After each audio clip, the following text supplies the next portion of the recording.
relaciones diplomáticas acercan a la economía y política de los países, pero sobre todo acercan a su gente. Permite a los individuos reconocerse con igualdad sin importar el desarrollo intelectual de cada uno de ellos y así respetar las costumbres de cada nación. Pero quizá uno de los resultados que más disfrutamos de las relaciones diplomáticas es el intercambio cultural. Este 2018 celebramos 130 años de relaciones entre México y Japón. En tus ciudades lo hacemos trayendo al país nipón hasta tu pantalla porque sabemos que hay mucho por descubrir. Me fascina toda la comida japonesa y los dulces, ¿no? Que también son los pokis, los chocolates, las galletas.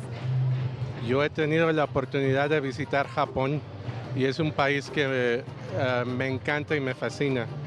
La gente es increíble y el ver que mi país invita a la gente de Japón y que los tratan de una manera excepcional es algo muy, muy bonito. Este año estamos festejando 130 aniversario de Tratado de Igualdad y que anteriormente hicieron muchos contratos, pero con otros países, pero desigualdad.